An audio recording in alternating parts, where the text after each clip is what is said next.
शुरुआत हम रूस और यूक्रेन युद्ध से कर रहे हैं, जिसका आज 49वां दिन है और अब यूक्रेन को डर सता रहा है कि ये युद्ध और भयानक रूप लेने वाला है, क्योंकि रूस रासायनिक हमले की तैयारी में है। रूसी सेना पर कई तरह के आरोप लगा रहा है यूक्रेन। लगातार रिहायशी इलाकों पर हमले बढ़े हैं। मारियुपोल की अगर बात की जाए तो यहाँ पर तबाही का मंजर साफ तौर पर नजर आ रहा है और 22,000 लोगों की मौत की आशंका जताई गई है यूक्रेन की तरफ से। मारियुपोल में रिहायशी इलाकों पर भी हमला हुआ है। खार्किव में फिर तेज हुए हैं रूस के हमले और उधर यूक्रेन के पूर्वी इलाकों में हमले का अलर्ट जारी किया गया है। उधर रूस के राष्ट्रपति व्लादिमीर पुतिन बेलारूस के राष्ट्रपति से उन्होंने मुलाकात की है और उनका कहना यह है कि मकसद पूरा होने तक ये जो ऑपरेशन है, जिसे इस हमले को वो ऑपरेशन का नाम दे रहे हैं, ये जारी रहेगा। पोलैंड, स्वीडन को भी पुतिन ने धमकी दी है। नेटो सदस्यता को लेकर पुतिन ने ये धमकी दी है और रूसी सेना पर रेप को युद्ध हथियार की तरह इस्तेमाल करने का भी आरोप लगातार लग रहा है। तो एक के बाद एक जिस तरह की तस्वीरें यूक्रेन से सामने आ रही हैं, वो परेशान करने वाली हैं।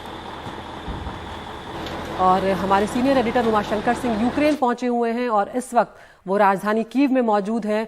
उमाशंकर, तस्वीरें लगातार हम देख रहे हैं। जब आप वहां पहुंचे, किस तरह की स्थिति आपने देखी है वहां पर? क्या तस्वीरें आपके सामने आई और अब ये जो नया डर सता रहा है यूक्रेन को, जो रासायनिक हमले की तैयारी कर रहा है रूस, तो ये कहीं ना कहीं अभी जो कुछ शांति नजर आ रही है, क्या ये तूफान से पहले वाली शांति मानी जा रही है?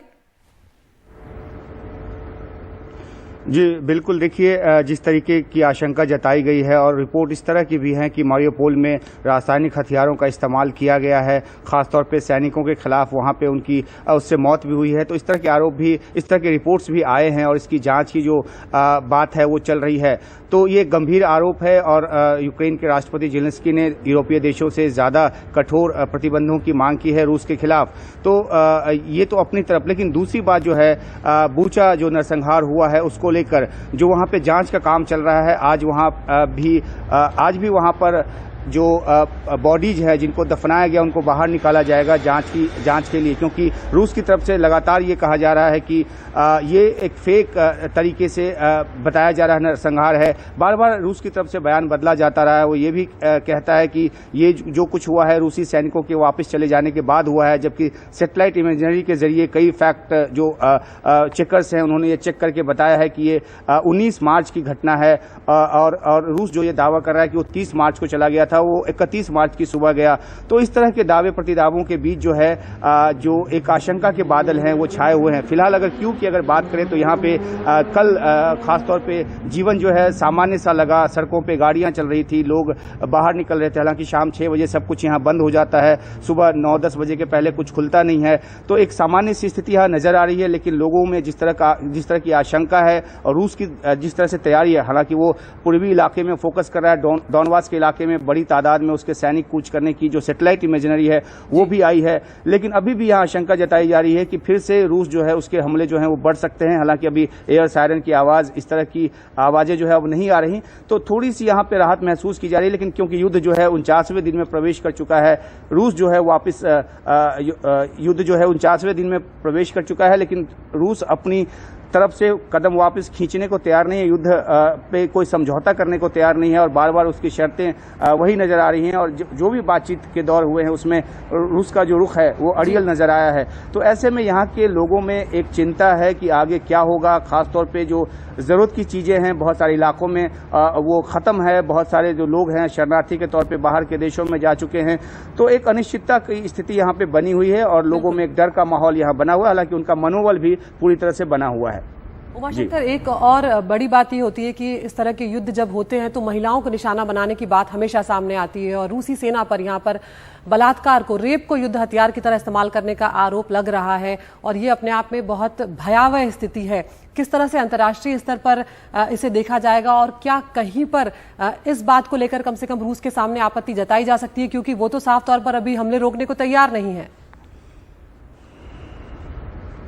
जी देखिए, यूक्रेन की तरफ से बहुत सारे आरोप लगाए गए हैं कि रूस ने किस तरह के जो वॉर क्राइम्स किए हैं उसमें रेप भी जो है एक बहुत बड़ा इशू है और इसको बहुत ही पुरजोर तरीके से यूक्रेन की तरफ से उठाया गया है। खासतौर पे मारियुपोल में जहां पे इस तरह से बड़ी तादाद में वहां पे हिंसा की गई, साथ में महिलाओं का बलात्कार किया गया है, छोटी बच्चियों तक को नहीं बख्शा गया है। तो इस तरह के आरोप यूक्रेन की तरफ से लगाए गए हैं। जहां तक अंतर्राष्ट्रीय समुदाय की बात है तो लगातार रूस के खिलाफ उनके बयानात हालात आते रहे हैं और वॉर क्राइम के अगेंस्ट भी जो अंतर्राष्ट्रीय कदम जो है उठाए जाते रहे। आपने देखा कि बूचा नरसंहार के बाद कदम उठाते हुए जो अंतर्राष्ट्रीय मानवाधिकार संगठन है वहां से रूस को सस्पेंड कर दिया गया वोटिंग के जरिए।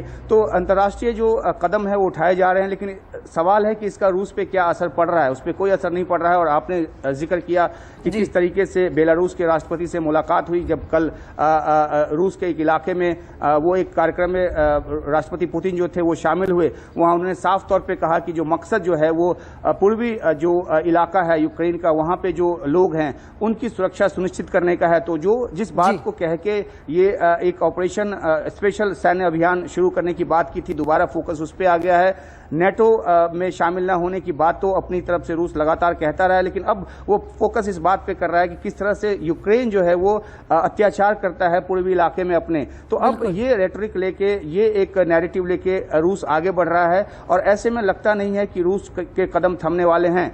जहां तक प्रतिबंधों की बात है तो जैसा मैंने कहा कि उस पर उसका कोई असर नजर नहीं आ रहा। जो दुनिया है वो एक फिक्स की स्थिति में है कि आखिरकार इस युद्ध को कैसे खत्म किया जाए। यूक्रेन अपनी तरफ से, यूक्रेन के राष्ट्रपति अपनी तरफ से कई बार इस बात का संदेश दे चुके हैं कि वो नेटो में शामिल होने पे ज्यादा प्रेस नहीं करेंगे, लेकिन लगता है कि बात इससे ज्यादा आगे बढ़ गई है और अब जो है स्थिति जो है एक इसमें आशंका रासायनिक हथियार के इस्तेमाल की भी जुड़ गई है, तो इससे स्थिति और ज्यादा दुरूह हो गई है। बहुत शुक्रिया उमाशंकर इस तमाम जानकारी के लिए। तो कहीं पर भी अभी रूसी सेना यहाँ पर थमती हुई नजर नहीं आ रही है।